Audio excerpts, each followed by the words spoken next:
Hi hello friends, welcome back to Karaikudi Chettinad tasty சமையல். இன்னைக்கு இந்த சமையல் என்ன பார்க்க போகிறோன்னா, சிம்பிளான டேஸ்டியான வேர்க்கடலை சட்னி எப்படி செய்கிறதுன்னு பார்க்க போகிறோம். வாங்க வீடியோக்குள்ளே போகலாம். வேர்க்கடலை சட்னிக்கு என்னென்ன தேவைன்னு பார்க்கலாம் வாங்க. ஒரு பெரிய வெங்காயம் சின்ன சின்னதாக கட் பண்ணி வச்சுருக்கோம், 2 சில்லு தேங்காய், கொஞ்சம் வெள்ளைப்பூடு, நெல்லிக்காய் சைஸ் அளவு புளி, வறுத்த வேர்க்கடலை கொஞ்சம், வறுக்காத வேர்க்கடலைனா தனியாக வாங்கி வறுத்து எடுத்து வச்சுக்கோங்க. 10 வரமிளகாய் எடுத்து வச்சுருக்கோம். உங்களுக்கு காரத்துக்கு ஏற்ற மாதிரி வரமிளகாய் போட்டுக்கோங்க. கொஞ்சம் கருவேப்பிலை. அடுப்பு ஆன் பண்ணி சட்டி வச்சு எண்ணெய் ஊற்றிக்கோங்க. எண்ணெய் நல்லா ஹீட் ஆனோடனே எடுத்து வச்ச வெங்காயத்தை சேர்த்துக்கோங்க. வெங்காயத்தை நல்லா ப்ரௌனிஷாக வதக்கிக்கோங்க. வெங்காயம் நல்லா வதங்கிடுச்சு. இதோட எடுத்து வச்ச தேங்காயை சேர்த்துக்கோங்க. இதையும் நல்லா வதக்கிக்கோங்க.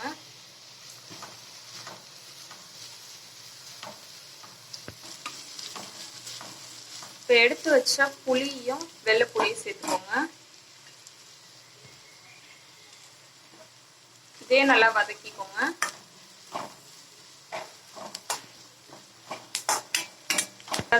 எல்லாத்தையும் நல்லா வதக்கியாச்சு. இப்போ வர மிளகாயும் கருவேப்பிலையும் சேர்த்துக்கோங்க. இதே நல்லா வதக்கிக்கோங்க.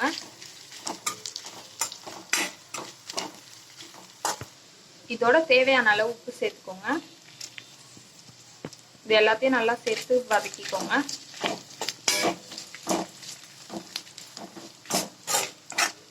இது எல்லாத்தையும் நல்லா வதக்கியாச்சு. இதை நல்லா ஆற வச்சு மிக்சியில் மாற்றிக்கோங்க. இதை நல்லா ஆற வச்சு மிக்சியில் மாற்றியாச்சு. இதோட வறுத்த வேர்க்கடலையை சேர்த்துக்கோங்க. இதோட 1/2 டம்ளர் தண்ணி ஊற்றி நல்லா அரைச்சி எடுத்துக்கோங்க. தண்ணி ஊற்றி நல்லா அரைச்சி எடுத்தாச்சு. இதை ஒரு பவுலில் மாற்றிக்கோங்க. அடுப்பு ஆன் பண்ணி சட்டி வச்சு எண்ணெய் கொஞ்சம் நிறையா ஊற்றிக்கோங்க. கடுகு உளுந்த பருப்பு இதோட சேர்த்து கருவேப்பிலையும் சேர்த்துக்கோங்க.